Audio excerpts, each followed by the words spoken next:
नमस्कार दोस्तों। आज हम टॉपिक स्टार्ट करने जा रहे हैं वो है लोगारिथम या लघु गुणक। जबरदस्त टॉपिक है, कमाल की चीज़ हम पढ़ने जा रहे हैं। सच मानिए, सबसे पहला फंक्शन जो मैंने इंटरेस्ट लेके मैथ्स के अंदर जो सबसे पहला फंक्शन जो मैंने पढ़ा था, यानी अगर मैं अपनी जो स्टडी की जो हिस्ट्री है उसके अंदर पीछे झांकता हूँ तो पहला फंक्शन जो मैं इनकाउंटर हुआ था मैथ्स का वो था लघु गुणक। बहुत कुछ जानने की इच्छा थी मुझे लघु गुणक से जुड़ी हुई बातें कि लघु गुणक क्या है। ठीक है, क्लासेस में पढ़ाया जाता है कि भाई देखिए ये लोग है, ये इस तरीके से है, तो बेसिक बातें समझाई जाती है, लेकिन गहराई जो है वो बहुत कम टीचर्स बताते हैं। तो मेरा बचपन से लघु गुणक को लेके बहुत इंटरेस्ट रहा था कि लघु गुणक क्या है, कैसे काम करता है, कहाँ से आया, कैसे आया। ढेर सारी चीज़ें थी जिसके बारे में मैं जानना चाहता था, और अब तो मैं इसके बारे में बहुत कुछ जान चुका हूँ। तो मुझे लगा कि जो मेरे स्टूडेंट है उन लोगों को भी पता चलना चाहिए, उनको भी ये मज़ा आना चाहिए कि ये कहाँ से आया, हिस्ट्री क्या है, कैसे हुआ, कहाँ तक पहुँचा, क्यों होता है, हर बात, हर छोटी से छोटी बात उन्हें पता होनी चाहिए। और ये भी नहीं है कि सिर्फ छोटी छोटी बातें ही पता हो, बल्कि एडवांस लेवल पे भी उनको लोग जो है उसकी नॉलेज हो। तो इसके लिए ये पूरी एक लेक्चर सीरीज चलेगी जिसके अंदर मैं आपको लोगरिथम जो लघु गुणक है उसका डिटेल से स्टडी कराऊंगा। डिटेल स्टडी, रिपीट कर रहा हूँ, डिटेल स्टडी, मतलब बारीक से बारीक बात और एडवांस से एडवांस बात जो है मैं आपको इस लेक्चर में बताने वाला हूँ। तो चलिए थोड़ा सा हिस्टोरिकल बैकग्राउंड देख लेते हैं। हिस्टोरिकल बैकग्राउंड के अंदर सबसे पहले जो जहाँ से इसकी शुरुआत मानी जाती है कि भाई वो थे हमारे एक स्विस क्लॉक मेकर। स्विस का मतलब स्विट्जरलैंड से, स्विट्जरलैंड के एक क्लॉक मेकर मतलब घड़ी बनाने वाले थे। ये बात लगभग 1600 के आसपास की है, 1600 लगभग 12 या लगभग 1600 एग्जैक्टली। देखिए थोड़ा सा हिस्ट्री के अंदर एकदम एग्जैक्टली लाइन खींचना बड़ा मुश्किल है, क्योंकि उस समय कोई लिखता तो था नहीं कि भाई ये कर रहा है, ये कर रहा है, ये कर रहा है, तो इतना रिकॉर्ड जो है वो नहीं मिलता। हाँ, लेकिन बहुत सारे जो हिस्टोरियन हैं उन्होंने एक पॉइंट आउट किया है कि सबसे पहला अगर हमें प्रमाण कहीं से मिलता है तो वो एक स्विस क्लॉक मेकर थे जिनका नाम था जूस्ट बुर्गी। जो वैसे तो घड़ी बनाया करते थे, बाय प्रोफेशन तो वो क्राफ्टमैन थे, क्लॉक मेकर थे, घड़ी बनाते थे, लेकिन उन्हें मैथ्स में बहुत इंटरेस्ट था। सबसे पहले उन्होंने एक चीज़ देखी, जो उन्होंने में इंटरेस्ट लिया, उसको आगे बढ़ाया। उन्हें लगा जैसे दो है, दो को आप दो लिख सकते हैं, चार है, चार को आप दो इंटू दो करके लिख सकते हैं, आठ को आप दो इंटू दो करके लिख सकते हैं। तो उन्होंने देखा कि ये जो दो है ये बहुत सारी नंबर्स को दो के गुणन के रूप में लिखा जा सकता है। ये 16 ही नहीं, 32 का आ जाइए, 32 को भी आप दो के गुणन के रूप में लिख सकते हैं। ठीक है, देखिए उस समय उन्होंने ये दशमलव वाले इनके बारे में डिस्कस नहीं किया था शुरुआत में उन्होंने ये गौर किया। देखिए दो की पावर भी नहीं आई थी उस समय दो को गुणन किया जाता था। और देखिए उस समय जो लिखने की तरीका होता था वो भाषा के रूप में होता था, लेकिन मैं अभी जो नॉर्मल जो मॉडर्न हमारे सिंबल है उसके रूप में लिख रहा हूँ। ये दो की पावर एक, ये दो की पावर दो, तो ये दो की पावर तीन, और ये दो की पावर चार, और ये दो की पावर पाँच।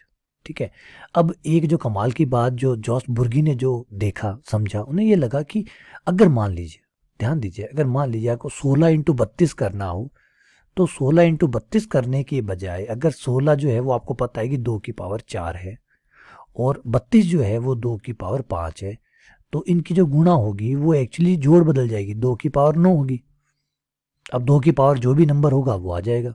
समझ रहे हैं बात, कि जैसे 512 जो होता है वो दो इंटू दो इंटू दो इंटू दो 9 बार होता है। सही है, यानी दो की पावर 9 होता है, दो की पावर 9 512 होता है। तो 16 × 32 का गुणन जो है, अगर दो नंबर जो है वो दो की पावर में है तो उनका जो गुणन होगा वो भी दो की पावर में कहीं ना कहीं आएगा, दो की पावर में ही कुछ ना कुछ आएगा। तो ये जो फाइंडिंग थी, ये जो इन्वेंशन था, ये जॉस बुर्गी को बहुत इंटरेस्टेड लगा। उन्हें लगा कि यार ये तो बहुत आसान हो गया। अच्छा, ये जो फाइंडिंग थी इसमें जॉस बुर्गी का ही नाम काफ़ी नहीं है। जॉस बुर्गी के बाद में एक मैथमेटिशियन और थे जो इंडिपेंडेंट जॉस बुर्गी का काम नहीं देखा था, वो थे जॉन नेपियर। एक्चुअली लिखित में जो प्रमाण हमें सबसे पहला मिलता है, जो डॉक्यूमेंटेड जो एविडेंस मिलता है, वो जॉन नेपियर का। जॉन नेपियर ने 1614 के अंदर ये खोज की थी जिसे लोगरिथम कहा गया, आज हम लघु गुणक के नाम से जानते हैं। सबसे पहला काम जो एक्चुअली में अगर हम क्रेडिट दें, वैसे तो हम बुर्गी को भी दे सकते हैं क्रेडिट, लेकिन जो लिखित प्रमाण के तौर पे हमें जो मिलता है वो जॉन नेपियर के एकदम सिस्टमेटिकली स्टडी जो की थी वो जॉन नेपियर ने की थी। इवन जॉन नेपियर ने तो एक बड़ी टेबल तक बना दी थी इनके रिलेटेड, एक टेबल जो है वो क्रिएट कर दी थी। और बहुत अच्छी टेबल, बहुत डिटेल टेबल जो है जॉन नेपियर ने बनाई थी। और जॉन नेपियर का काम जो था वो इतना फेमस हुआ उस समय, इतना लंबा चला कि 1616 के पास, 1616 के पास, एक बात थोड़ा सा यहाँ पे जॉन नेपियर का थोड़ा सा डिटेल बता दूं। जॉन नेपियर जो थे वो स्कॉटलैंड से थे। स्कॉटलैंड जो था वो इंग्लैंड में ही आता है। स्कॉटलैंड से थे इसलिए इनको स्कॉटिश मैथमेटिशियन कहा जाता है। तो स्कॉटलैंड में ये थे। तो इन्हीं के जस्ट पास के अंदर एक मैथमेटिशियन थे जिनका नाम था हेनरी ब्रिग्स। वो इंग्लैंड से हुआ करते थे। हेनरी ब्रिग्स ने जब पहली बार सुना जॉन नेपियर के काम के बारे में, देखिए यहाँ 2 साल का गैप है, तो इनका जो नोटेबल जो वर्क था लघु गुणक के ऊपर, लॉगरिथम के ऊपर, ये फेमस हुआ। फेमस होने के बाद में हेनरी ब्रिग्स ने 1616 में जब इसके बारे में सुना तो उनसे रहा नहीं गया। उन्हें लगा यार ये तो ज़बरदस्त खोज है, ये तो ज़बरदस्त चीज़ है। तो हेनरी ब्रिग्स जो थे उस समय लगभग कहा जाता है कि 400 माइल्स की डिस्टेंस थी जहाँ पर जॉन नेपियर रहा करते थे, जहाँ हेनरी ब्रिग्स रहा करते थे। और उस समय उन्होंने 400 माइल्स की जो डिस्टेंस थी, ये 400 माइल से लगभग किलोमीटर में चेंज करेंगे तो थोड़े ज़्यादा हो जाएंगे, हम तो किलोमीटर में पढ़ते हैं, तो ये लगभग 600 किलोमीटर के आसपास हो जाएंगे। तो आप 600 किलोमीटर की दूरी तय करके हेनरी ब्रिग्स ने, जैसे ही उनके बारे में पता लगा, और शायद उनको कहा जाता है कि उन्होंने सिर्फ जब पूरी रात उसकी स्टडी की और दूसरे दिन उन्होंने सुबह मन बना लिया कि वो जॉन नेपियर से जाके मिलेंगे, और दूसरे दिन वो निकल पड़े जॉन नेपियर से मिलने के लिए। तो जब वो जॉन नेपियर से मिले तो इसे ग्रेटेस्ट टेल कहा जाता है। मतलब इनके बीच में जो बात हुई उसने इतिहास बदल दिया। ग्रेटेस्ट या ग्रेट टेल कहा जाता है। इन दोनों के बीच में जो हेनरी ब्रिग्स और जॉन नेपियर के बीच में जो चर्चा हुई, उस चर्चा ने इतिहास बदल दिया, क्योंकि वहाँ से हेनरी ब्रिग्स को आइडिया लगा कि लोग का जो बेस है, लघु गुणक का जो बेस है, जो जॉन नेपियर ने किया हुआ है, उसके बजाय अगर लोग बेस 10 किया जाए तो ये काफ़ी इफेक्टिव हो सकता है, काफ़ी प्रभावशाली हो सकता है। तो हेनरी ब्रिग्स ने उसको बेस 10 में कन्वर्ट किया। इसलिए जो बेस 10 का जो लॉगरिथम है वो हेनरी ब्रिग्स के नाम से जाना जाता है, log 10 का। अभी हम तो कहेंगे हम तो log ई पढ़ते हैं, हम तो 10 तो पढ़ते ही नहीं है। तो देखिए धीरे धीरे इंप्रूवमेंट होगा, अभी हम ई पे भी पहुंचेंगे। ई पर कैसे पहुंचे उसकी भी कहानी है, चलिए आगे बढ़ते हैं। तो उसकी कहानी समझने के लिए हमें सबसे पहले समझना होगा, एक डच मैथमेटिशियन थे जिनका नाम था सेंट विंसेंट। सेंट विंसेंट जो थे वैसे तो वो सेंट थे, संत थे, लेकिन उन्हें मैथमेटिक्स पे बहुत इंटरेस्ट था। और मैथमेटिक्स का जो उनका इंटरेस्ट था, उनको हाइपरबोला के पास y बराबर 1/x, जिसे कहते हैं राइट हाइपरबोला। हाइपरबोला जो होता है ये कुछ इस तरीके से होता है, इसका डिज़ाइन देखेंगे आप। ये जो y बराबर 1/x जो हाइपरबोला होता है, ये कुछ इस प्रकार से होता है। एक इधर होता है, एक आपका फर्स्ट क्वाड्रेंट और थर्ड क्वाड्रेंट में होता है, और एक ये लाइन होती है y बराबर x, इसके प्रति ये सिमेट्रिक होता है, ये इसका अक्ष होता है। हाइपरबोला का अक्ष होता है y बराबर x, ये लाइन x होते हैं। दोनों एक दूसरे को 1 1 पे कट करते हैं, 1 1 पे दोनों कट करते हैं। अब यहाँ पे जो सेंट विंसेंट थे वो उसके एरिया को लेके, इसके क्वाड्रेचर को लेके, इसके एरिया को लेके बहुत इंटरेस्टेड थे। और उन्होंने देखा कि ये जो एरिया है, एक के बाद में ये जो अति परवलय है, इसका जो एरिया है वो एक स्पेशल टाइप का फंक्शन बन रहा है। उस समय उन्हें नहीं पता था कि वो क्या कर रहे हैं, उन्हें बस ये लगा कि ये फंक्शन है, ये एक स्पेशल फंक्शन है, क्या है वो नहीं जानते थे। ये काम बस उन्होंने इतना ही किया। और इस काम को जब आगे एक बेल्जियम के मैथमेटिशियन थे जिनका नाम था AAD सारसा, AAD सारसा जो थे, उन्होंने देखा कि यार ये जो है, ये जो फंक्शन है, इस फंक्शन को उन्होंने नाम दिया हाइपरबोला लॉगरिथम या हाइपरबोलिक लॉगरिथम। हाइपरबोलिक लॉगरिथम उन्होंने पाया कि ये जो एरिया है, ये एक्चुअली log x के बराबर है। ये log x क्या हुआ, जिसका बेस e है, यहां तक पॉइंट अगर x है तो 1 से लेकर x तक का जो एरिया होता है वो log के बराबर होता है। यानी log 5 का मान जो होता है वो एक्चुअली log 5, आपके लिए वो log 5 है, लेकिन वो log 5 जो होता है वो 1 से लेकर x तक का एरिया होता है। अति परवलय y बराबर 1/x का जब आप ग्राफ बनाते हैं तो उसका 1 से लेकर x तक का जो एरिया होता है वो आपके log की वैल्यू के बराबर होता है। तो उन्होंने इसे कनेक्ट किया और इसको बेस मिल गया e, जिसे आप आज नेचुरल लॉगरिथम बेस कहते हैं। और ये जो खबर है, ये जो बात है, ये बात जैसे ही लेबनीज के पास पहुंची, जब ये आइडिया लेबनीज के पास पहुंची तो लेबनीज भी ढूंढ रहे थे, क्योंकि लेबनीज को क्या प्रॉब्लम हो रही थी। लेबनीज x की पावर n का जब समाकलन कर रहे थे तो x की पावर n का समाकलन x की पावर n बटा n प्लस 1 बटा n प्लस 1 था, लेकिन इसके अंदर n बराबर -1 के लिए ये काम नहीं कर रहा था, n बराबर -1 के लिए काम नहीं कर रहा था। यानी वो भी 1/x का समाकलन ढूंढ रहे थे कि 1/x का समाकलन क्या है। तब जब उन्हें पता चला कि ये जो आपका समाकलन होता है एक्चुअली वो एरिया होता है, तो उन्हें ये जब पता चला कि ये 1/x जो है, तो उन्होंने कनेक्ट किया log y के साथ, log x के साथ। यहां से लेबनीज की शुरुआत। तो ये लगभग जो साल था वो 1675 के आसपास का था, जिस समय लेबनीज ने 1/x को log x कहा और ये फेमस हो गया। और उसके बाद में आते हैं हमारे आयलर, लियोनार्ड आयलर। आयलर ने तो देखिए हमेशा चीज़ों को आगे बढ़ाने का काम किया ही किया है। आयलर तो चीज़ों को बहुत ऊंचे स्तर तक ले जाने वाले में से एक थे। तो आयलर ने एक ज़बरदस्त काम किया जिसमें कहा कि ई की पावर आयटा थीटा, जिसे आयलर फॉर्म भी कहा जाता है, वो बराबर था cos theta plus eta sine theta. या फिर आप इसको लोगरिथम में भी लिख सकते हैं, लोग cos theta plus eta sine theta. उन्होंने त्रिकोणमिति को, लघु गुणक को और काल्पनिक संख्याओं को सबको मिलाकर एक बना दिया। ये रिजल्ट आयलर ने दिया। लगभग जो साल था वो 1714 के आसपास का साल था। तो 1714 तक आते आते लोगरिथम जो था वो अपने फुल फेज में आ चुका था। तो कहानी जो शुरू होती है वो 1600 के आसपास, 1612 के आसपास शुरू होती है और 1714 के पास आते आते तक, यानी लगभग 100 सालों के भीतर भीतर लोगरिथम अपना फुल फॉर्म जो है वो ले लेता है। और आज आप जो लोगरिथम पढ़ रहे हैं वो आपके सामने है ही। तो ये है लोगरिथम की पूरी हिस्ट्री। अब आइए हम थोड़ा सा लोगरिथम के बारे में और डिटेल से समझते हैं। बेसिक से शुरू करते हैं, एकदम बेसिक से। सबसे पहले बेसिक अंडरस्टैंडिंग की बात करते हैं। आप समझिएगा, मज़ा लीजिएगा। बेसिक अंडरस्टैंडिंग, अभी आपने एक एग्जांपल देखा कि भाई 2 की पावर 1 जो होता है वो आपका 2 होता है, 2 की पावर 2 जो होता है वो आपका 4 होता है, 2 की पावर 3 जो होता है वो 8 होता है, 2 की पावर 4 जो है वो 16 होता है, ठीक है। 2 की पावर 5 जो होता है वो आपका 32 होता है, ठीक है। Dash dash dash dash. अब यहाँ पे आप सोच रहे होंगे सर 2 की पावर पे ये करने पर ये आ जाता है, लेकिन 2 पे अगर हम 2 और 4 के बीच में जाएं, मतलब 3 पे जाएं, तो क्या 2 की कोई पावर ऐसी है जिस पे 3 आता हो? क्या 2 की पावर कोई ऐसी है जिस पे 3 आता हो? तो जवाब है हाँ। जवाब है हाँ, बिल्कुल ऐसा है। हाँ, लेकिन वो पूर्णांक पावर नहीं है, वो पूर्णांक घात नहीं है। जैसे यहाँ 1 की घात पे 2 आ गया, 2 की घात 2 4 हो गया। जो 3 देगा, 2 की जो घात 3 देगी वो पूर्णांक नहीं होंगी, वो दशमलव में होंगी, वो अपरिमेय होंगी। लेकिन 2 की कोई ना कोई पावर ज़रूर होगी जिस पे हमें 3 मिलेगा। यूँ समझिए कि आपको हर नंबर जो है वो 2 की पावर किसी न किसी पावर पे ज़रूर मिलेगा, लेकिन शर्त ये है कि वो धनात्मक होना चाहिए। वो नंबर धनात्मक होना चाहिए जो आपको चाहिए। जैसे 3 चाहिए, 3 मिल जाएगा। आपको 5 चाहिए तो कोई ना कोई 2 की पावर ज़रूर होगी जिस पे 5 आएगा, कोई ना कोई 2 की पावर ज़रूर होगी जिस पे 6 आएगा, कोई ना कोई 2 की पावर जरूर होगी जिस पे 7 आएगा, 8 आएगा।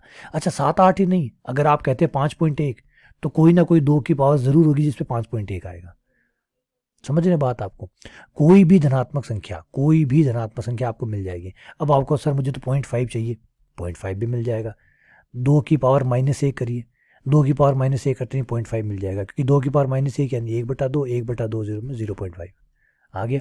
तो 2 की पावर जो है, कोई भी नंबर आप अगर 0 से बढ़ा लेते हैं, 0 से बढ़ा लेते हैं, 0 से बड़ा कोई भी नंबर आप बोलिए, कोई भी वाई आप 0 से बड़ा बोलिए, 0 के बराबर भी नहीं बोलना आपको, 0 से बड़ा आप कोई भी वाई बोलिए, तो उसके लिए ज़रूर एक एक्स होगा, ज़रूर एक एक्स होगा। इसे कहते हैं सच एक्स। एक एक्स मतलब एक एक्स का मान आपको मिल जाएगा, इस प्रकार मिल जाएगा कि 2 की पावर जैसे वो एक्स करेंगे आपको क्या मिल जाएगा? वाई मिल जाएगा। वो जो भी नंबर है, देखिए मुझे नहीं पता आपका क्या नंबर है, आप 0 से बड़ा कोई भी नंबर बोलिए, 2 की कोई ना कोई पावर ज़रूर ऐसी होगी जिसपे वो आपको मिल जाएगा। अच्छा, क्यों मिल जाएगा? आइए इसके ग्राफ को समझते हैं। अगर आप 2 की पावर x का ग्राफ बनाएं तो ये ग्राफ कुछ ऐसा होगा, इस तरीके से।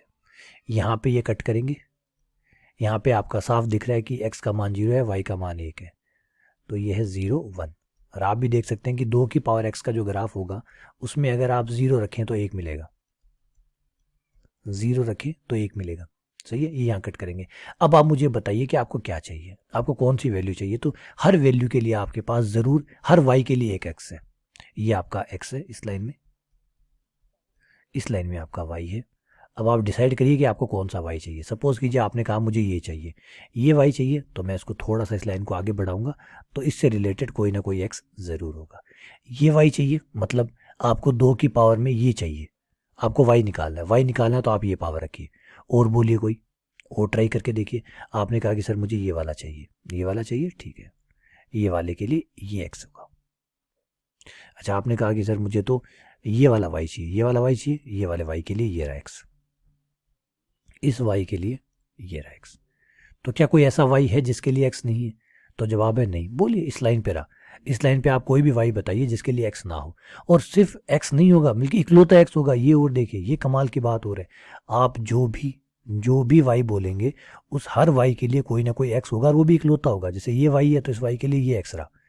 हाँ, जीरो के लिए कुछ नहीं होगा। क्यों नहीं होगा जीरो के लिए? क्योंकि जीरो के लिए ये लाइन कभी काटेगी नहीं, ये लाइन हमेशा ऐसी चलती रहेगी। इसलिए मैंने पहले आपसे कहा था कि जीरो से ऊपर बोलिएगा, जीरो मत बोलिएगा। जीरो से ऊपर आप कोई भी नंबर बोलिए और फिर अनंत तक आप कुछ भी बोलिए, मुझे कोई दिक्कत नहीं है। कोई भी y बोलेंगे, हर y के लिए कोई ना कोई x ज़रूर होगा। तो समझ में आया? अगर y का मान आप जीरो से बड़ा लेते हैं तो कोई ना कोई x होगा। हाँ, अगर आप y का मान, यहाँ थोड़ा सा ध्यान दीजिएगा, अगर y का मान 1 से कम है तो x का मान आपको माइनस का मिलेगा। अगर y का मान पूरा पूरा 1 है तो 0 मिलेगा। और y का मान अगर 1 से बड़ा है तो x का मान प्लस का मिलेगा। दिख रहा है? इस तरफ x आ रहा है मतलब प्लस का x आ रहा है, इस तरफ माइनस का x आ रहा है, यहाँ 0 आ रहा है। अगर y का मान 1 से छोटा है, ये देखिए ये जो लाइन है ये यहाँ तक y का मान 1 से छोटा है। y का मान जब 1 से छोटा है तो x का मान माइनस का आता है। यहाँ पे कोई भी आप y लेंगे तो उस y के लिए x आपको माइनस का मिलेगा। फिर पूरे पूरे 1 के लिए आपको 0 रखना होगा और 1 के बाद में आपको, अगर y का मान 1 से बड़ा है तो x का मान प्लस का होगा। तो ये क्लियर हो गया कि y का मान अगर आप 1 से कम लेते हैं तो आपको x का मान जो होगा, जो 2 की पावर होगी, वो आपको माइनस में मिलेगी। y अगर पूरा पूरा 1 चाहिए आपको तो आपको x 0 लेना होगा। और अगर y का मान आपको 1 से बड़ा लेना है तो x आपको धनात्मक लेना होगा। ये आइडिया समझा रहा हूँ मैं, 2 की कौन सी पावर। ये अगर आप कहेंगे भाई y का मान 1 से कम है तो मैं आपको बता सकता हूँ कि y का मान 1 से कम है तो x का मान 0 से छोटा लेना पड़ेगा आपको। और y का मान 1 चाहिए तो x का मान 0 लेना होगा। y का मान 1 से बड़ा चाहिए तो x का मान आपको 0 से बड़ा लेना होगा। इस तरीके से होगा। अब थोड़ा सा कहानी में ट्विस्ट लेते हैं। ये बात आपको यहाँ तो कोई दिक्कत नहीं होगी। 2 की पावर 3 जो है वो 8 है, ठीक है। यानी यहाँ क्लियर है कि 2 की पावर 3 करने पर 8 आता है। क्या इस क्वेश्चन को उल्टा पूछा जा सकता है? उल्टा कैसे? ऐसे, 8 कौन सी पावर, 2 की कौन सी पावर पे 8 आएगा? 2 की पावर 3 8 होगा, लेकिन 2 की कौन सी पावर पे 8 आएगा? तो जवाब है 3। समझ रहे बेटा? 3 पावर पे, देखिए 2 तो है ही, 2 की 3 पावर पर 8 आता है। एक साइड तो ये होगी कि 3 पावर पे 8 आता है, एक साइड ये भी उल्टी भी तो हो सकती है, 8 कब आता है? 3 पावर पे आता है। ये है लोगरिथम। लोगरिथम में आप इसी बात को उल्टा करके लिखते हैं, इसी बात को, क्वेश्चन बदल जाता है। अभी ये था कि 2 की पावर 3 पे 8 आता है, उसमें ये होता है कि 2 की लोग में आप ऐसे लिखते हैं, लोग बेस है 2, बेस 2 का मतलब आपका जो आधार है वो 2 है। अब आपको ये डिसाइड करना है कि भाई लोग 2 मतलब बेस 2 की आधार में 2 रहे और हमें 8 निकालना हो तो बताइए कितनी पावर देनी होगी? तो जवाब है 3। तो ये दोनों बातें एक दूसरे का उल्टा है। अगर आप ये जानना चाहते हैं तो आप पावर में लिखेंगे कि भाई 2 की पावर 3 पे 8 आता है। उल्टा क्वेश्चन पूछा जाएगा कि भाई अगर बेस 2 हो और 8 लाना हो तो बताइए पावर कितनी हो। समझिए बात को, लोगरिथम को ध्यान से सुनिए और समझिए बात को। लोगरिथम में आप क्या बोलते हैं? आप लोगरिथम में बोलते हैं कि यदि आधार 2 हो, यदि आधार 2 हो और 8 लाना हो तो घात कितनी लगानी होगी? तो घात यदि आधार 2 हो और 8 लाना हो तो घात क्या होगी? तो आपको बराबर में जो मिलता है, लोगरिथम आपको घात बताता है कि कितनी घात पर ये होगा। जबकि पावर वाले सिस्टम में क्या होता है? आपको बताते हैं कि घात पर मान क्या आएगा, घात पर मान क्या आएगा। ये है आपका चरघातांकी फलन। जैसे 2 की पावर x है ना, ये तो इसे कहते हैं चरघातांकी फलन। तो चरघातांकी फलन तो आपको बताता है कि इस घात पर ये मान आएगा। चरघातांकी फलन आपको बताता है कि इस घात पे ये मान आएगा। और लघु गुणक आपको उसका उल्टा बताता है। लघु गुणक बेटा आपको उल्टा बताता है कि ये जो मान है ये मान इस घात पर आएगा। चीज एक ही है, देखने का तरीका सीधा और उल्टा है। एक में आप घात देकर मान पूछते हैं, एक में आप मान देकर घात पूछते हैं। जैसे आप त्रिकोणमिति का एग्जांपल ले लीजिए, धीरे धीरे समझेंगे। देखिए आराम से टाइम देंगे। लघु गुणक बड़ा ही इंटरेस्टिंग टॉपिक है। टाइम दीजिए, किसी भी चीज़ को टाइम दीजिए। टाइम जितना आप बचपन से सीखते हैं, जिस चीज़ को आप जितना अच्छा ज़्यादा टाइम देते हैं वो उतना ही बढ़िया निकल के आता है, उसका फल जो है उतना ही मीठा होता है। तो टाइम दीजिए इसको और मज़ा लीजिए पूरा। देखिए साइन में क्या होता है, साइन में आप जानते हैं कि साइन 30 डिग्री जो होता है वो 1/2 होता है। तो ये कहलाती है त्रिकोणमिति। त्रिकोणमिति में आप क्या करते हैं, त्रिकोणमिति में आप क्या करते हैं कि आप कोण बताते हैं और फिर आप उस कोण पर पता करते हैं कि मान कितना है। अब यही चीज प्रतिलोम त्रिकोणमिति में क्या होती है? प्रतिलोम त्रिकोणमिति में उल्टा हो जाता है। आप मान देते हैं और कोण पूछते हैं। प्रतिलोम त्रिकोणमिति में ये उल्टा चलता है। आप मान खुद दे देते हैं और पूछते हैं बताओ भाई ये कोण कब होगा। अब है तो देखिए साइन ही, है तो दोनों के साइन ही साइन। इस साइन में क्या है, इस साइन में कोण से मान पूछा गया, कोण से मान पूछा गया, इसमें मान से कोण पूछा गया। ये उल्टा चलता है। जब आप इसको उल्टा चलाते हैं, ये वाला है, जब आप उल्टा चलाते हैं तो ये प्रतिलोम त्रिकोणमिति बन जाती है। तो सेम इसमें भी ये हुआ कि भाई दो तो दो ही था, बेस तो सेम था ही, बेस तो दो ही रखा हुआ था। अब यहाँ पे दो क्वेश्चन बन सकते थे। एक तो ये है कि भाई कोई कहे कि भाई साहब ये घात है, मान कितना होगा, तो ये आपका है चरघातांकी फलन। ये क्या हुआ, ये वो आपका चरघातांकी फलन। आप घात बताइए, मैं आपको मान बता दूंगा। जब आप मुझसे उल्टा पूछेंगे कि सर मान ये है, बताइए घात क्या होगी, तो मैं इसको बोलूंगा लघु गुणक लोगरिथम। लोगरिथम जस्ट अपोजिट होता है, हम उल्टा चलते हैं। घात से मान ना निकाल के मान से घात।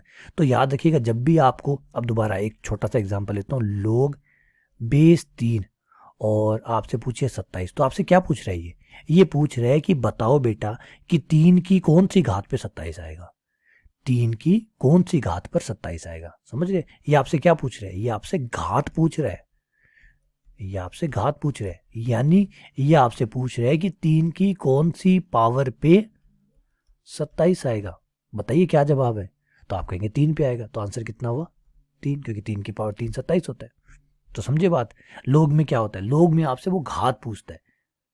ये जो दो चीजें दी होती है लोग में, जो दो चीजें आप जब लोगरिथम लिखते हैं, लोग बेस में मान लीजिए a लिखा, यहाँ पे x लिखा, तो आप क्या पूछ रहे हैं, आप पूछ रहे हैं कि बताओ कि a की कौन सी पावर पे x आएगा, a की कौन सी पावर पे। सपोज कीजिए आपका आंसर में m है, तो ये क्या मतलब है, ये है कि a की पावर m, आप इसे ऐसे भी लिख सकते हैं, a की पावर m बराबर x, a की m पावर करने पे x आएगा। आ रही बात समझ में। तो ये दोनों ही बातें एक है, चरघातांकी और लघुगुणक एक है, बस पूछने का तरीका बदल दिया है। एक में आप जो है वो घात दे के मान पूछ रहे हैं, एक में आप मान से घात पूछ रहे हैं। तो बात समझ में आई। यानी इस चीज को देखिए, 2 की पावर x बराबर y है, इसी चीज को मैं ऐसे भी लिख सकता हूं उल्टा करके। कैसे कि भाई लोग बेस 2 y लाना है तो कितनी पावर देनी होगी, x देनी होगी। यही चीजें जो है चरघातांकी फलन और लघुगुणक फलन। तो चरघातांकी फलन का जो व्युत्क्रम होता है, जो प्रतिलोम फलन होता है, ये है आपका चरघातांकी फलन, चरघातांकी फलन, और ये है आपका लघुगुणक फलन। तो अगर कभी आपसे कोई पूछे कि बताइए साहब आपके जो चरघातांकी फलन है, जो आपका चरघातांकी फलन है उसका उल्टा फलन कौन है, तो है लघुगुणक।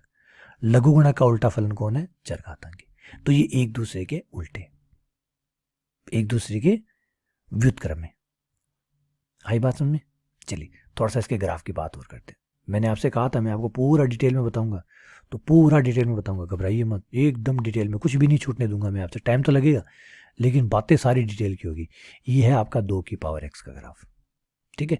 लघु गुणक का ग्राफ जो होता है, जब भी कोई प्रतिलोम फलन होते हैं, जब भी प्रतिलोम फलन होते हैं, तो प्रतिलोम फलनों की एक खासियत होती है कि जो y बराबर x लाइन है, मतलब एकदम ये जो मूल बिंदु से जाने वाली 45 डिग्री पे जाने वाली जो रेखा होती है y बराबर x, इस रेखा के दोनों तरफ जो ग्राफ होते हैं वो एक जैसे होते हैं। अगर वो एक दूसरे के प्रतिलोम है तो ये 2 की पावर x है।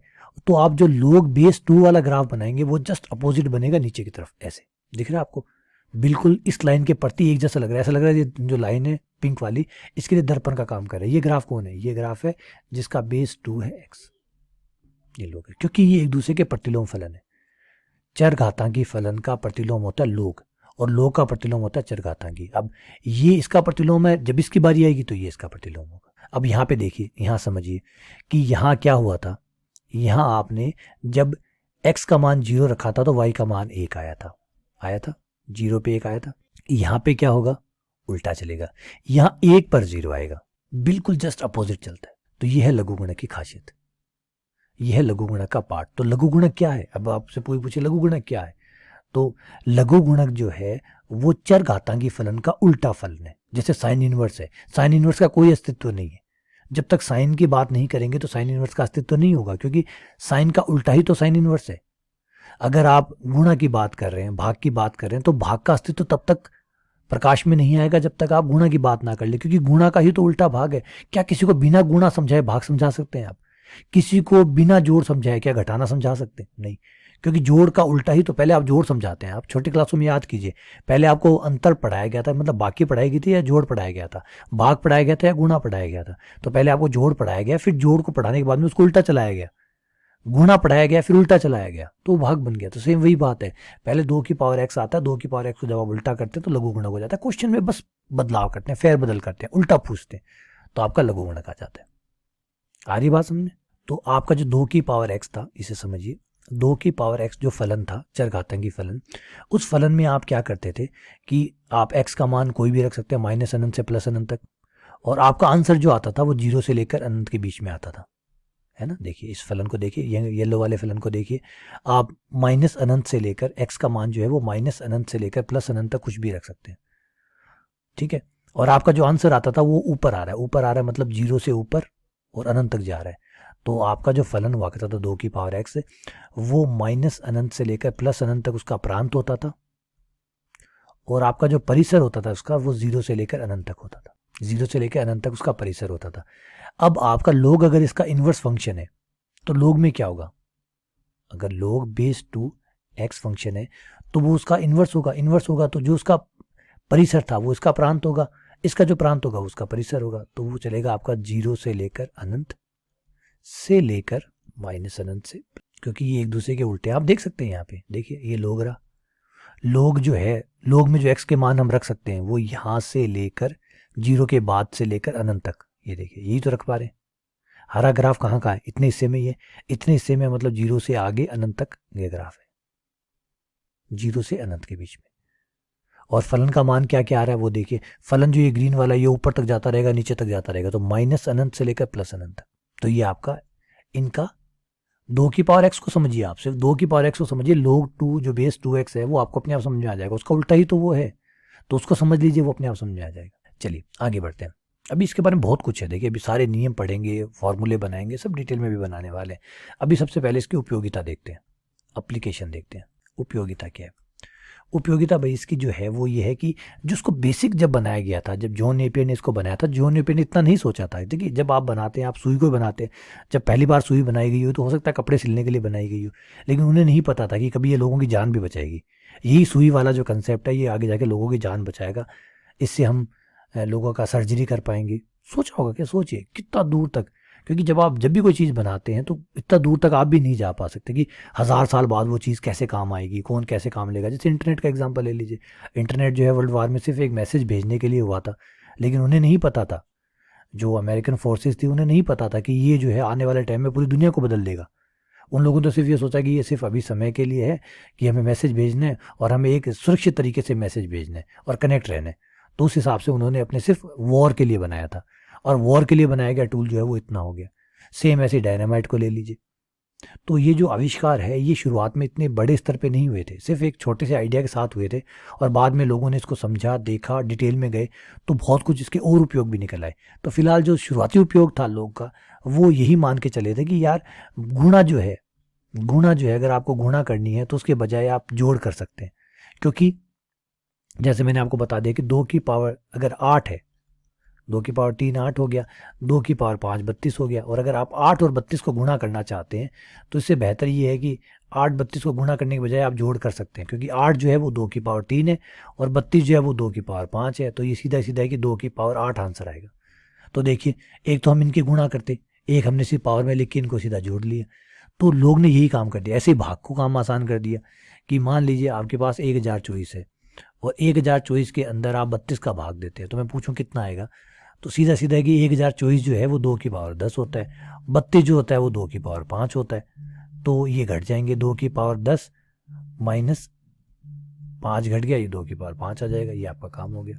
तो आप लॉगरिथम में देखेंगे तो लॉगरिथम ने क्या किया कि चीज़ों को पावर में बदला, तो पावर में जो चीज़ें गुणा में होती है पावर में वो जुड़ती है। तो एक्चुअली जो गुणा है वो पावर के लिए तो जोड़ हुआ ना, और जो भाग है वो पावर के लिए तो अंतर हुआ। समझिए बात, लॉगरिथम पावर को डिनोट करता है। अभी देखिए मैंने आपको समझाया था यहाँ पे कि लघु गुणक जो है वो पावर का नेतृत्व करता है, वो घात को देता है आपको बराबर में, दिख रहा है, वो आपको घात देता है। तो लोग क्या है, लोग एक घात है। तो जब आप दो नंबरों की गुणा करते हैं, तो एक्चुअली घात के हिसाब से तो वो क्या हो रहा है, वो जोड़ ही तो हो रहा है। तो लोग तो घात को रिप्रेजेंट करता है, तो उसके हिसाब से वो क्या हुआ, वो आपके नॉर्मल नंबरों के लिए तो गुण है, लेकिन लघु गुणक के लिए वो जोड़ है, जो आपके लिए भाग है लघु गुणक के लिए वो अंतर है। तो ये लघु गुणक में पावर आ गई, ये ज़बरदस्त चीज़ होगी। और हमें पता है कि जोड़ बाकी गुणा भाग में अगर आसान प्रक्रिया संक्रियाओं की बात करें तो जोड़ और बाकी ही आसान संक्रियाएं हैं। तो इस वजह से लॉग गुणक के 3 इंपॉर्टेंट रिजल्ट जो है वो निकल के आए, जिन्होंने लॉगरिथम को और ज़्यादा इंपॉर्टेंट बना दिया। लेकिन अब याद रखिएगा, सिर्फ ये यहाँ तक सीमित नहीं रहा है कि आप सिर्फ सोचें कि बस ये 3 रूल ही लॉगरिथम को पूरा परिभाषित करते होंगे। नहीं, ये 3 बेसिक रूल है, इनके आधार पे लॉगरिथम को पब्लिसिटी मिली है। बेस ई ले लिया, m n log m plus log n, तो जो गुणा है एक्चुअली वो जोड़ है, log के लिए वो जोड़ है। ऐसे ही जो भाग है, मैं बेस ई लेके चल रहा हूँ। देखिए मैं इसमें आपको सारी बातें समझाने वाला हूँ, ये मत सोचिएगा कि ये अभी तो सर यही समझा रहे हैं, इसके आगे वाला कब होगा। देखिए पूरी सीरीज चलने वाली है, पूरे लेक्चर की लंबी सीरीज चलने वाली है, जिसमें सारे डाउट्स क्लियर करूंगा। बेस कैसे बदलते हैं, लॉगरिथम की असमीकाएं कैसे सॉल्व करते हैं, इसके ऊपर जुड़े सवाल कैसे होते हैं। मैं आपको आईआईटी की जो एडवांस लेवल तक के क्वेश्चन है वो करवाने वाला हूँ। तो ये मत सोचिएगा कि मैं यहाँ पे ख़त्म कर दूंगा, यहाँ छोड़ दूंगा, नहीं, लंबा चलेंगे हम। और इसके बाद में थर्ड वन है log m की पावर अगर n है तो ये हो गया n इंटू log m। ठीक है, ये 3 रूल है, ये 3 बेसिक रूल है। आइए पहले इन तीनों रूलों को मैं आपको प्रूफ करके देता हूँ ताकि आपको ये सारी बात समझ में आ जाए। ठीक है, चलिए स्टार्ट करते हैं सबसे पहले रूल से, प्रूफ ऑफ रूल 1। जो फर्स्ट रूल है उसका प्रूफ दे रहा हूँ। ये जो log m है प्लस log n, मैं इसका जो RHS है उससे स्टार्ट कर रहा हूँ। ठीक है, माना log m जो है मैंने उसको k मान लिया तथा log n को मैंने h मान लिया। ठीक है, जबकि मैं जानता हूं कि ये क्या कह रहा है, बेस तो e है, बेस तो e है, तो ये क्या कह रहा है, ये कह रहा है कि भाई e की पावर में हमें e की पावर कौन सी करें कि m आ जाए, और जवाब है k करें। तो ये इसी बात को हम ऐसे भी लिख सकते हैं कि e की पावर k पर क्या आएगा, m आएगा। सही है, और ये लाइन क्या कहती है, ये लाइन कहती है कि e की पावर अगर मैं h करूंगा तो n आएगा। दोनों की गुणा कर देते हैं, e की पावर k इंटू e की पावर h बराबर हो गया m इंटू n। ये आ गया आपका e की पावर k प्लस h बराबर mn। अब इसी चीज़ को आप लघु गुणक में बताइए, लघु गुणक में बोलिए, e की पावर k प्लस h करने पर mn आ रहा है। इसका मतलब ये हुआ, देखिए k प्लस h पावर पे mn आ रहा है, इसका मतलब mn आ रहा है k प्लस h पे। तो लोग में इस बात को कैसे लिखेंगे, लोग बेस e mn लाना हो, अगर आपको mn लाना हो तो e की कितनी पावर लगानी पड़ेगी, k प्लस। सही कह रहा हूँ, लोग में ऐसे लिखते हैं आप, e की पावर k प्लस h पे mn आया है। इसका मतलब है कि अगर आपको mn लाना है e की पावर में, e में जो है e की कौन सी पावर पे mn आएगा तो वह है k प्लस h पे। अब k और h का मान रख दीजिए, k और h का मान क्या, log m log n। ये मान यहाँ पे वापस से पिक कर दीजिए, log e बराबर log बेस e m। ये आपका प्रूफ आ गया। सही है, चलिए सेकेंड प्रूफ और देते हैं इसको, प्रूफ नंबर 2। उसमें भी हम RHS से स्टार्ट करेंगे, log m minus log n वाले से, log m minus log n। जैसा कि हमने कहा था कि log m को हमने मान लिया, आधार देखिए e है, मैं नहीं भी लिख रहा हूँ तो भी याद रखिएगा, बाय डिफॉल्ट बराबर h। और इसे जब हम आप चरघातांकी के रूप में लिखेंगे तो ये हो जाएगा कि e की पावर k बराबर m है, e की पावर h जो है वो n के बराबर है। अब यहाँ पे अगर हम इन दोनों का भाग दे दें, इस बार मैं गुणा नहीं कर रहा हूँ, मैं भाग दे रहा हूँ, e की पावर k बट्टा e की पावर h बराबर m बट्टा n। तो भाग में तो पावर घट जाती है, तो ये घट के पावर हो जाएगी e की पावर k माइनस h बराबर m बटा n। तो अब बताइए m बटा n कब आया, m बटा n आया k माइनस h पावर पे। तो उसको log में आप कैसे लिखेंगे, log में आप लिखते हैं कि log बेस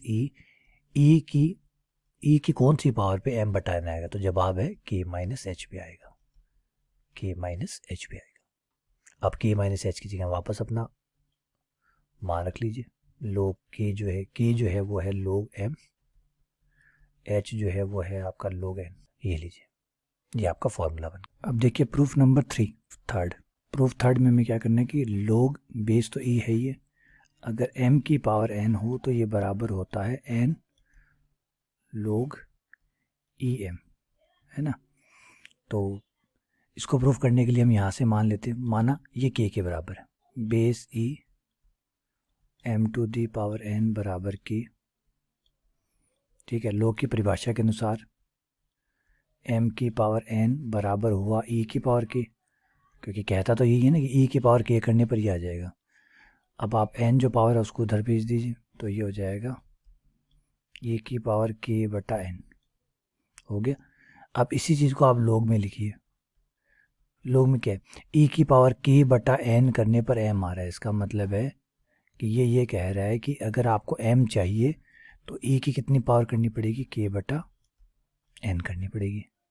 सही है, एन को इधर ले आइए, एन इधर आ जाएगा, तो n into log e m बराबर के हो गया।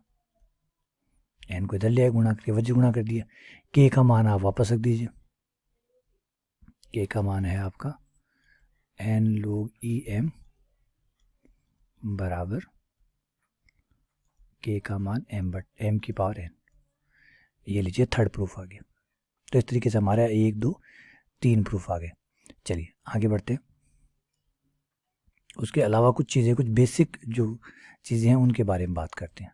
लॉगरिथम के कुछ बेसिक जो रिजल्ट्स हैं उनके बारे में बात करते हैं। अगर हमारे पास log e, पहला रिजल्ट है कि log e 1 का मान हमेशा 0 होता है। log e 1 का मान हमेशा 0 होता है। अगर log का बेस e है और 1 है तो इसकी वैल्यू 0 होती है। क्यों 0 होती है, इसका प्रूफ देख लीजिए। देखिए हम जानते हैं कि e की पावर कितना करें कि 1 आ जाए, तो ऑब्वियसली बात है e की पावर 0 का मान ही 1 होगा, कि किसी की पावर 0 होती है तो ही उसका मान 1 होता है, क्योंकि वरना e जो होता है वो लगभग 2.718 डैश डैश के बराबर होता है। तो ऑब्वियसली बात है अगर e की पावर 0 नहीं होगी तो 1 नहीं होगा, तो e की पावर 0 1 होगा। अब इसी चीज़ को अगर हम log में लिखें तो e की कितनी पावर पे 1 आया है, log बेस e। अगर हमें 1 निकालना है तो e को कितनी पावर देनी पड़ेगी, तो जवाब है 0। तो इसीलिए log 1 की वैल्यू 0 होती है। दूसरा कि log अगर ये e है और ये e है तो इसका मान 1 होता है। क्यों होता है, दोनों अगर सेम हो तो इसका मान 1 क्यों होता है, क्योंकि हम जानते हैं कि अगर e को कितनी पावर देंगे वो e आए। ऑब्वियसली बात है e को e बनाना है तो e की पावर 1 होनी चाहिए, e की पावर 1 पर ही e आएगा। तो इसी चीज़ को अगर log में लिखें तो log e, मुझे क्या लाना है, मुझे e लाना है, तो मुझे कितनी पावर देनी पड़ेगी, e अगर आधार हो और मुझे e बनाना हो तो कितनी पावर देनी पड़ रही है, 1। तो log e का मान कितना है, 1। तो ये हमारे कुछ रिजल्ट हो गए। अच्छा अब आधार की बात कर लेते हैं। लघु गुणक का आधार क्या क्या हो सकता है। लघु गुणक का आधार देखिए, सबसे पहले तो आप ये समझिए कि 2 जो है, 2 की पावर x जब आप करेंगे तो x की हर पावर के ऊपर, x के हर मान के लिए 2 जो है वो चेंज होता रहेगा। ठीक है, जैसा कि हमने ग्राफ देखा था तो वो लगातार आपको पूरे के पूरे मान इस तरीके से होता है 2 की पावर x का ग्राफ। तो ये आपको जो है वो 0 से ऊपर और अनंत तक सारे मान आपको देता रहेगा। आप x का मान पूरा रियल नंबर रखेंगे, मतलब माइनस अनंत से लेकर प्लस अनंत तक जब आप x के मान रखेंगे तो हर x के मान के लिए आपको एक y का मान मिलेगा, मतलब फलन का मान मिलेगा 0 से लेकर अनंत के बीच में। तो 0 से लेकर अनंत के बीच में आपको देता रहेगा। लेकिन अब हम 2 को तो समझ गए, लेकिन कुछ चीज़ें ऐसी है 2 की जगह अगर मैं 3 लगाऊं तो 2 की जगह अगर 3 लगाऊं तो 3 भी चल जाएगा, कोई दिक्कत नहीं है। अगर आप 3 का ग्राफ देखें तो 3 का ग्राफ बिल्कुल ऐसा ही आता है, लेकिन थोड़ा सा नीचे की तरफ थोड़ा धीमा होता है और ऊपर की तरफ थोड़ा तेज होता है, क्योंकि 3 की पावर है। अब 3 की पावर तो तेज़ी से बढ़ेगा, क्योंकि 2 की पावर x है, ये 3 की पावर x है, तो 3 की पावर x थोड़ा और तेज बढ़ेगा। अच्छा 3 की पावर x की जगह अगर 4 की पावर x, देखिए दोनों ग्राफ में कोई फ़र्क नहीं है, दोनों ग्राफ में कोई फ़र्क नहीं है। इसमें भी माइनस अनंत से प्लस अनंत तक कुछ भी रखिए, हर x के मान के लिए कोई ना कोई y का मान आएगा। यानी 3 की पावर कुछ भी डालिए, कुछ ना कुछ तो आएगा 0 से अनंत के बीच में। तो ऐसे ही आप 4 की पावर x ले लीजिए, 4 की पावर x में भी कोई प्रॉब्लम नहीं है, थोड़ा सा ग्राफ तेज होगा और बाद में थोड़ा धीमा हो जाएगा इस तरीके से। तो 4 की पावर x, 5 की पावर x, 6 की power x dash dash dash आप लेते जाइए। तो आपके पास 2 की पावर x, 3 की पावर x, 4 की पावर x, 5 की पावर x। अच्छा 2 3 की बजाय 2.5 लूँ तो बिल्कुल आप 2.5 भी ले सकते हैं। 2.5 लेंगे तो 2 और 3 के बीच में ग्राफ आएगा, ये 2.5 का ग्राफ होगा। ये लीजिए ये 2.5 का ग्राफ है, सारे यहीं काटेंगे। सब में आप जैसे x का मान 0 रखेंगे तो y का मान 1 आएगा, चाहे 2 की पावर हो चाहे 3 की पावर हो, किसी की पावर 0 करेंगे तो उसका मान 1 ही आएगा। तो सब इस पॉइंट पे काटते हुए निकलेंगे 0 1 पर। तो हर किसी के लिए ये चीज़ पॉसिबल है। अच्छा अगर हम ये 2 3 ना लेके 1/2 लें तो, यानी 1/2 की पावर x करें तो 1/2 की पावर अगर x करेंगे तो ये ग्राफ घूम जाएगा, ग्राफ उल्टा चलेगा, इस तरफ से इधर से आएगा ग्राफ इस बार। ये होगा 1/2 की पावर x, इस तरीके से ग्राफ चलेगा, इधर से आएगा। क्यों आएगा? क्योंकि जब x की पावर प्लस में आएगी तो ये घटता रहेगा। जैसे x की पावर आपने 1 लिखी तो 1/2 की पावर 1, ये 1/2 हो गया। 1/2 की पावर 2, ये 1/4 हो गया। अब 1/4 1/2 से भी छोटा होगा, 0.25।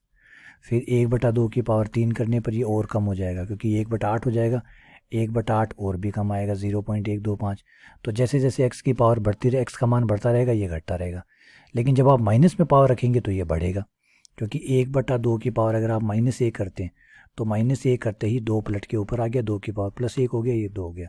तो जैसे ही आप माइनस में पावर रखेंगे ये बढ़ता रहेगा, क्योंकि 1/2 की पावर -2, तो ये हो जाएगा माइनस का 1 ऊपर पलट के ऊपर चला जाएगा, ये हो जाएगा 2 की पावर 2, क्योंकि माइनस की पावर को प्लस करेंगे, और ये आपके आ जाएगा 4। तो माइनस वाले में क्या हो, ये बढ़ेगा। तो 1/2, 1/3, 1/4 के ग्राफ आपको इधर मिलते रहेंगे। तो ठीक है, तो इसका मतलब क्या हुआ कि कोई भी प्लस का मान आप आधार में ले सकते हैं। ए की पावर x में जब आप चल रहे हैं तो आप कोई भी ए ले सकते हैं 0 से बड़ा। अब बात है कि 0 क्यों नहीं ले सकते, है ना? 0 क्यों नहीं ले सकते?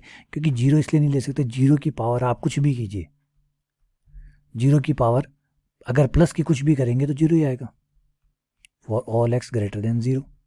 लेकिन x का मान अगर 0 कर दें तो 0 की पावर 0 हमें नहीं पता कितना होता है। 0 की पावर अगर माइनस में कर दी तो अगर x माइनस का हुआ तो ये अनंत हो जाएगा, क्योंकि 0 की पावर माइनस करते ही यानी धारे में चला जाएगा। क्योंकि जब आपने देखा 0 की पावर आप माइनस में लेंगे तो 0 की पावर -1, यानी ये हो गया 1/0। 1/0 जो होता है वो रुक जाता है, ठहर जाता है, जिसे आप अनडिफाइंड कहते हैं, वह अपरिभाषित हो गया। तो इसका मतलब है जो a है उसमें 0 नहीं चल सकता। तो ये क्लियर हो गया कि a 0 नहीं हो सकता, a की पावर x में a 0 नहीं हो सकता। अच्छा, और a क्या नहीं हो सकता? a 1 नहीं हो सकता। अच्छा, 1 के साथ प्रॉब्लम क्या है? देखिए 1 के साथ ये प्रॉब्लम है, अगर आपने 1 लिया और 1 की पावर x की, तो ये हर x के मान के लिए 1 ही देगा आपको। आप x का मान चाहे कुछ भी रख लीजिए, 1 देगा। यानी अगर आपने 1 की पावर x लिया, अगर आपका फंक्शन 1 की पावर x हुआ तो आपका फंक्शन जो होगा वो एक स्ट्रेट लाइन आएगा। ये इसमें आप चाहे कुछ भी रखिए, इसका आंसर हमेशा 1 ही आता रहेगा। तो इसका मतलब इस फलन से कभी 2 नहीं आ सकता, कभी 3 नहीं आ सकता, कभी 4 नहीं आ सकता। अगर आपने a की जगह 1 लिया, आप देखो यहाँ प्रतिबंध नहीं है कि 1 नहीं ले सकते, लेकिन 1 लेने के बाद में आपका फलन बचेगा ही नहीं, क्योंकि 1 की पावर x 1 हो जाएगा, है ना? तो इसलिए मना नहीं किया, इसलिए पहले कहा था कि ये 0 से बड़ा कुछ भी ले लीजिए, चाहे 1 भी ले लीजिए, कोई दिक्कत नहीं है। लेकिन 1 जो है वो बदलेगा नहीं। फिर बाकी फलन देखिए जो चेंज हो रहे हैं ना, 2 की पावर x, 3 की पावर x, सब चेंज हो रहे हैं, 1/2, 1/3 सब चेंज हो रहे हैं, लेकिन ये चेंज नहीं होगा, तो इसलिए ये ठहर जाएगा। तो ये सोच लीजिए कि आपको फंक्शन चेंज करवाना है या नहीं करवाना, इसलिए इसको मना किया गया। अब इसमें क्या होगा, इसका जब आप, इसकी जो सबसे बुरी बात ये होगी, जब आप इसको लॉग में लिखेंगे तो उसका कोई सेंस ही नहीं रहेगा। 1 पे 1 आया, ये समझिए कि कोई पावर दे दीजिए, कोई फ़र्क नहीं पड़ता। 1 की पावर 2 रखेंगे तब भी 1, 1 की पावर 3 तब भी 1। तो ये तो एक ही मान दिए जा रहा है, एक ही मान दिए जा रहा है, तो ये जो फलन है ये एक ही हुआ ही नहीं, क्योंकि हर बिंदु पे सेम मान दे रहे हैं, तो ये एक ही नहीं है, तो एक ही नहीं है, एक ही नहीं है तो इसका प्रतिलोम फलन नहीं हो सकता। इसका मतलब इसके लिए लॉग संभव ही नहीं है, क्योंकि लॉग जो है वो a की पावर x का व्युत्क्रम फलन है, तो व्युत्क्रम फलन हो ही नहीं सकता जब आपका फलन जो है वो एक ही ना हो, जो कि एक ही नहीं है। एक ही नहीं है, इसका मतलब प्रतिलोम फलन विद्यमान ही नहीं है, प्रतिलोम फलन विद्यमान नहीं है। इसलिए अगर आपने a जो है वो 1 लिया तो एक ही नहीं होगा, और एक ही नहीं होगा तो उसका प्रतिलोम फलन बनेगा नहीं, इसका इसलिए लॉग नहीं बनेगा। अगर आपको लॉग बनाना है, देखिए लॉग नहीं बनाना है तब तो आप a1 भी ले सकते हैं। अगर आप चाहते हैं a की पावर x को पलट के लॉग में भी कन्वर्ट करें तो इसलिए ज़रूरी हो जाता है कि a1 नहीं हो। तो अब यहाँ पे जब आप कहेंगे कि a की पावर x, ध्यान दीजिएगा, a की पावर x बराबर y, और मैं इसे बदलना चाहता हूँ लॉग में, लॉग a y बराबर x बदलना चाहता हूँ, तो मुझे गारंटी देनी पड़ेगी कि जो a है वो 0 से बड़ा है परंतु 1 नहीं है। a 0 से बड़ा है परंतु 1 नहीं है, क्योंकि अगर a 1 हुआ तो ये फलन एक ही नहीं होगा, और अगर एक ही नहीं होगा, अच्छा तक नहीं होगा, तो प्रतिलोम फलन भी नहीं बनेगा, है ना? तभी हम कहते हैं कि जब लॉग में आप बदलते हैं तो जो a होता है वो 0 से बड़ा होता है तथा 1 नहीं होता। अब थोड़ी सी कहानी का, और देखिए मैंने a का ये तो सारे समझा दिए, लेकिन मैंने माइनस वाला नहीं समझाया कि a माइनस में क्यों नहीं हो सकता। अगर a माइनस में लेंगे आप, अगर ए माइनस में लेते हैं, सपोज कीजिए -1 ले लिया या -2 ले लिया या -3 ले लिया, तो क्या होगा, -2 की पावर एक्स, एक्स तो कुछ भी हो सकता है। अगर एक्स 1/2 हुआ तो एक्स 1/2 होते ही √-2 हो गया, √-2 तो आयटा में चेंज हो गया, आयटा √2 तो ये तो काल्पनिक आ गया। और अगर ए माइनस में हुआ और उसकी पावर एक्स जो है वो आधी भी हो सकती है, 3/2 भी हो सकती है, कोई भी पावर हो सकती है, क्योंकि एक्स तो पूरा चलेगा, तो एक्स चलेगा तो एक्स माइनस में आएगा, माइनस में आएगा तो आयटा में आएगा, इसलिए जो ए है वो माइनस में नहीं होता, क्योंकि फिर वो काल्पनिक मान देने लग जाता है, इसीलिए प्रोहिबिटेड था। तो ए का मान क्या क्या हुआ, ए जो है उसके लिए जो मनाही हुई वो ये कि ए जो है वो 0 नहीं होना चाहिए, ठीक है, ए जो है वो 1 नहीं होना चाहिए। अगर आप लोग बनाते हैं तो देखिए, लोग नहीं बनाते हैं, सिर्फ ए की पावर एक्स रखना चाहते हैं, सिर्फ ए की पावर एक्स रखना चाहते हैं, तो आप ए जो है वो 0 से बड़ा ले लीजिए, कोई दिक्कत नहीं, ए की पावर एक्स काम करेगा। लेकिन अगर आप लोग बनाना चाहते हैं, अगर लोग बनाना चाहते हैं तो आपको ये 3 मना करने होंगे, माइनस का नहीं लेंगे, 0 नहीं लेंगे और 1 नहीं लेंगे। लघु गुणक के लिए आपको ये करना होगा, तब आपका लघु गुणक जो है वो सार्थक होगा, ठीक है। तो ये है लघु गुणक का बेस। तो जब भी लघु गुणक का बेस होता है वो पॉजिटिव होता है और नॉट इक्वल्स टू 1 होता है। तो इस बात को आप एक साथ पूरे को बंद करके लिख सकते हैं, ए 0 से बड़ा तथा ए बराबर नहीं है 1 के। अब ये बात है कि ई क्यों आता है, थोड़ा उसको और समझ लेते हैं कि ई क्यों आता है। हम बेस में ज़्यादातर जो है नेचुरल लोगरिथम जिसे कहते हैं, प्राकृतिक लोग कहते हैं, नेचुरल लोगरिथम, नेचुरल लोगरिथम। ये नेचुरल लोगरिथम में आप जो जब कहते हैं तो आप इसे लिखते हैं लोग बेस ई, और इसे जो लिखा जाता है वो शॉर्ट फॉर्म में भी लिखा जाता है एल एन। एल एन का मतलब होता है logarithm with natural base, logarithm with natural base, logarithm with natural base, natural base के साथ। अब आपको ई बेस में ई कहने की जरूरत नहीं है। ये ऐसा क्यों लिया गया, देखिए इसकी थोड़ी सी हिस्ट्री में पीछे जाएं तो हम देखेंगे कि जब हमने ए की पावर एक्स, जब हम ए की पावर एक्स का आउकलन करते हैं तो हमें पता चलता है कि ए की पावर एक्स का आउकलन ए की पावर एक्स इंटू log ए होता है, ठीक है। तो बहुत लंबे दौर में जब ये ढूंढा गया कि कोई फलन ऐसा है क्या जो अवकलन के दौरान अपरिवर्तित रहे, क्या कोई ऐसा फलन है जो अवकलन के दौरान अपरिवर्तित रहे, तो पता चला कि हाँ ऐसा फलन है जो डेरिवेटिव मतलब अवकलज के दौरान, अवकलज के दौरान अपरिवर्तित रहे। तो कोई फलन जो अवकलन के दौरान अपरिवर्तित रहे, ऐसा फलन जो था वो था ई की पावर एक्स। ई की पावर एक्स जो फलन था वो एकमात्र फलन ऐसा था जो अवकलन के दौरान अपरिवर्तित रहता है। तो ए की पावर एक्स जो है वो तो परिवर्तित होता है, ए की पावर एक्स इंटू log ए आता है साथ में, लेकिन ई की पावर एक्स जो है वो अपरिवर्तित रहता है। तो अगर हम चर घातांकी फलन के तौर पे अगर ई की पावर एक्स का इस्तेमाल करेंगे, अगर हमारे फलन के तौर पे ई की पावर एक्स इस्तेमाल करेंगे, तो इसका जो प्रतिलोम फलन होगा एफ इनवर्स, उसका बेस तो फिर ई होगा, उसका बेस ई होगा, क्योंकि अगर चर घातांकी फलन जो है उसका बेस अगर ई है तो फिर log का बेस भी ई होगा, तो इस वजह से log ई हो गया। दूसरा, जैसे मैंने एक क्षेत्रफल वाला आइडिया समझाया था आपको, एक आधार तो ये हो गया कि ई की पावर एक्स एकमात्र फंक्शन है जिसका अवकलन ई की पावर एक्स वापस आ जाता है, एज इट इज़ आ जाता है, जो फलन था उसका अवकलन भी वही होता है, सिर्फ एक फलन एक ऐसा है जो अवकलन के दौरान अपरिवर्तित रहता है।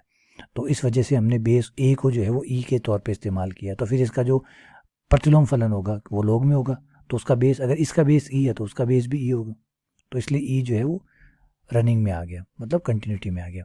दूसरा जो रीज़न था वो था इसका प्राकृतिक रूप से पाया जाना, दूसरा कारण इसका प्राकृतिक रूप से पाया जाना।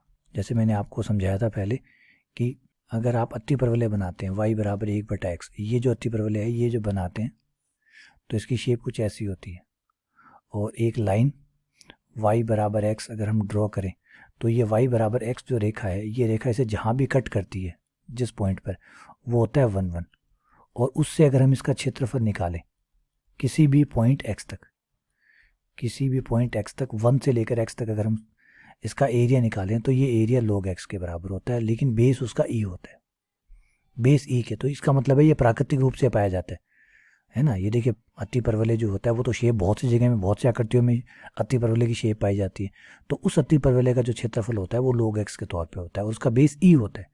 यहाँ log 10 का या log 5 का या 7 के क्षेत्रफल के बराबर नहीं है, ये उस log का जिसका बेस ई है उसके क्षेत्रफल के बराबर है, उसके बराबर है ये, यानी ये log 5 के बराबर है अगर बेस ई है तो, अगर 1 से लेकर आप 5 तक कर रहे हैं तो 1 से लेकर 5 तक का जो एरिया है वो log 5 के बराबर है, लेकिन कौन से log 5 के बराबर, जिसका बेस ई हो। तो इसका मतलब है ये नेचुरली पाया जाता है प्रकृति में, हमने नहीं बनाया इसको, ये नेचुरली पाया गया। तो इस वजह से उसको नेचुरल लॉगरिथम या लॉगरिथम विद नेचुरल बेस कहते हैं। तो ये इसकी हिस्ट्री होगी।